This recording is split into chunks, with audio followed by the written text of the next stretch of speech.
Thank you for joining me for another Quick Hits conversation. I'm Dr. Robyn. With me today, I have Schieffer, Stewart, Wiggins, and Tracy Martin. The question I have, how do you show up at your best? Tracy, can you kick us off today? I just had the honor of meeting two people I've never met before. And so I was doing a little thinking about what their corporate training is, which is all about training for leadership. And I was listening to what Stewart was saying, that he has a company that trains people for not just the job that they're in, but for potentially the future where they're going to be.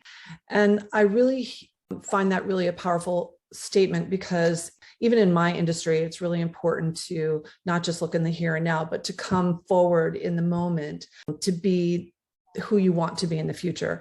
And, we can talk about how do you present yourself, but I think in some ways it's even more of a depth of a conversation to start talking about who do we need to train ourselves to be so that we're ready for the next moment, just not the moment we're in. Oh, that was good. Mic drop. We can all go home now. I don't know. I was just thinking about it. Right. So, for me, putting on a pair of heels and some lipstick gets me ready in the morning. And, I'm feeling good about the world, even if I have a sore throat or I'm not having a very good day. The appearance that you can create on the outside definitely affects the mood and the energy on the outside. I know there's a correlation for me that way, but under that layer, there's a certain psyche, I think, that we have to bring to our customers and our clients and our students that precedes the moment that we're in. Well, let me just jump in here a little bit. There was two things I saw about this. One, I was going to say right off the top that how do you prepare for the best? You always show up at your best. Because if you don't show up at your best, then what are you doing? You have an obligation to yourself. You have an obligation to the people you work with. So the question is, how do you prepare for that? And that's why I like the fact, Tracy, that you talked about, the leadership development, because so often what happens is someone gets put into a position of increased responsibility based on what they previously did. But then if they don't reach the level of success that you believe that they should have, then suddenly that person is stigmatized as a bad hire. Oh, this person just couldn't make it. When in fact, the question has to be, what did we do to prepare this person so that they could have optimal success? So that's why I place such an important point on this. But for me personally, I think if I'm going to leave the house and I'm going to go someplace, I'm going to show my best. I'm going to leave any problems I have on the doorstep, because if you're not at your best, then you're doing yourself a disservice. Stewart, I agree with that. That based on our conversations, often the skills that you have as an individual contributor that get you noticed or that get you hired are not at all the skills that you need to lead. And that's a completely different skill set. And that's why so often emerging leaders fail, either because they're not supported with the training that they need for that new skill set, or because they're still trying to gain the attention that they had as an individual contributor, rather than shifting their focus to the team's contributions, the team that when I was thinking about how do you show up at your best, this is the way I visualized it. Okay, so the Colonel always taught me leadership skills through football. I'm a rabid football fan. And before a football player goes on the field, he puts his pads on, puts his uniform on. Before a Roman soldier went into battle, they put their uniform on. It's almost like armor. And to show up at our best, we have to put our armor on. We have to put our uniform on. And these are the things that I thought of with regard to being that armor. And the first one is present. Tracy, you talked about a pair of heels and lipstick. Whatever that presence is, I am never going to show up to something that I need to be my best self at without hair and makeup and some sort of professional attire. It's part of my uniform. It's part of being the Colonel's daughter. So that would be the first thing.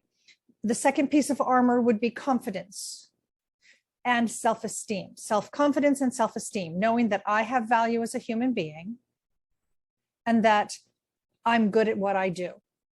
That's the second piece of armor. The third piece of armor is a choice to treat everyone that I encounter with respect. Whether or not I like what they think, say, or do, I choose to treat them with respect. To me, that is a piece of the uniform. It's a piece of the armor. And the last piece of armor is preparedness whenever possible. To be prepared ahead of time. I would never disrespect someone by not being prepared if I had the time to prepare. So if all of those pieces are in place, then I can show up as my best self. And then the last piece, once I'm wearing my uniform, is to be present in the moment. If you are not present in the moment, if you are distracted by other things, if you are picking up your cell phone when other people are talking to you, then you're not at your best self. You are not giving them your best self. So those were the thoughts that I had prepared, that I thought of ahead of time. So for me, I know, so when I was first a public speaker, when I first started my business more than a decade ago, all of that was super important to me. And are there pieces of it that are still ingrained? Absolutely. Do I show up prepared? Do I show up dressed appropriately? Yes. But what I have found is that for me to be my best self, I have to be willing to be authentic and not put on so much armor that I no longer am myself. And once I decided to get rid of all of the armor, the garb, whatever, of a professional image, my business did so much better. And so for me, showing up as my professional self meant letting go of some of that protection. I think it's important to consider, as I hear you guys talk, is that we talk about preparedness, but I also think preparedness is being able to respond to the unexpected. Because where I've seen people fail, particularly in leadership roles, is if the unexpected question comes and you've been on a conference call and you could hear them shuffling papers because they don't know what to say. To me, that is a differentiator in terms of preparedness. Know your subject well enough. The best class I ever took in college was improvisation, because you have to have the ability to think on your feet.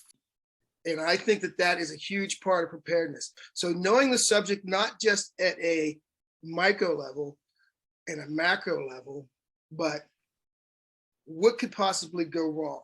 So as a former military officer, you don't plan for success. You plan for what's going to fail so that you can respond to that. So that's my 2 cents. Do you think that, Stewart, that makes me think, do you think there's a difference between people that see the glass is half full and the glass is half empty, and their personality of preparedness, so to speak?